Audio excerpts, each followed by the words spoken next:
இனிய வணக்கம்.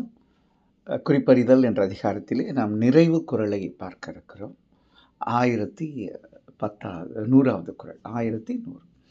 ஏன்னா இது 110வது அதிகாரம். 1100வது குறள். வள்ளுவர் இந்த குறிப்பறிதலுடைய ஒரு உயரத்தை தொடுகிறார். எப்படின்னு பாருங்க. கண்ணொடு கண்ணினை நோக்கொக்கின் வாய்ச்சொற்கள் என்ன பயனும் இல்லை தான் குறள். 2 பேரும் பார்க்குறாங்க, நேருக்கு நேராக கண்ணோடு கண்ணினை. முதல்ல இவங்க பார்த்தா அவர் பார்க்கல, அவர் பார்த்தா இவங்க பார்க்கல, இவங்க சிறக்கணிச்சு பார்த்தாங்க, காதலி, இதெல்லாம் தான் வள்ளுவர் சொல்லிட்டே வரார். ஆனால் இந்த இடத்துல இந்த பார்வைகள் ஒன்றின. அப்போ கண்ணோடு கண்ணினை நோக்கோக்கின், ரெண்டும் நோக்கி என்றால் கருத்தோக்கம். 2 பேரும் அந்த கண்கள் பார்க்கிறது என்றால் அவர்களுடைய எண்ண ஓட்டங்கள் கண் வழியாக இரண்டும் ஒன்றுகின்றன. அப்போ பேச்சுக்கு அங்கே இடமே இல்லை. பார்வை எல்லாத்தையும் சொல்லிடுச்சு. உனக்காக நான், எனக்காக. இதெல்லாம் அப்புறம் வார்த்தைங்க இல்லைங்க.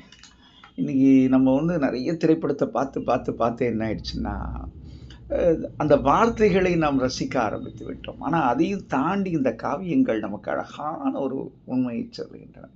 கண்மொழி பேசுவது இல்லையா? அப்போ இந்த கண் ஒரு அழகான ஒரு செல்லுகிறது.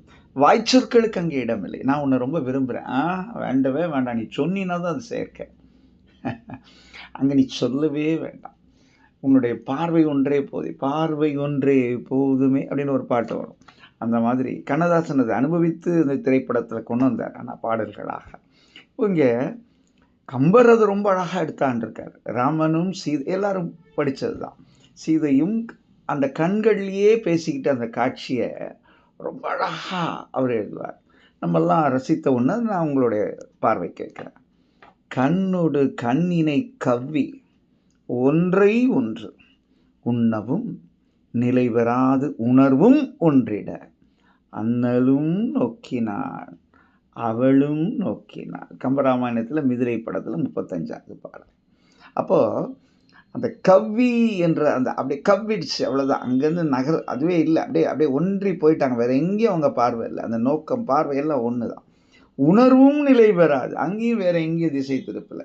ஒன்றி அண்ணலும் நோக்கினான். முதல்ல அப்போ பாருங்க, அண்ணல், அப்புறம் அவளும் நோக்கினான்.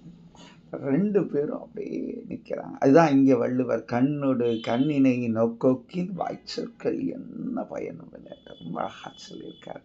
அனுபவிக்க வேண்டிய ஒரு குறள். வாழ்விலே காதலினுடைய அந்த தன்மையை இவ்வளவு நுண்மையாக சொல்ல முடியுமான்னா அது இந்த மாதிரியான பாடல்கள் நம் மனதையும் மென்மையாக்கும் என்று சொல்லி அன்றென்று கேட்போம். அடுத்த அதிகாரம் புணர்ச்சி மகிழ்தல் என்ற ஒரு அற்புதமான அதிகாரத்தை தொடர இருக்கிறோம். நன்றி. நல்ல நாளாக இதய வாழ்த்து.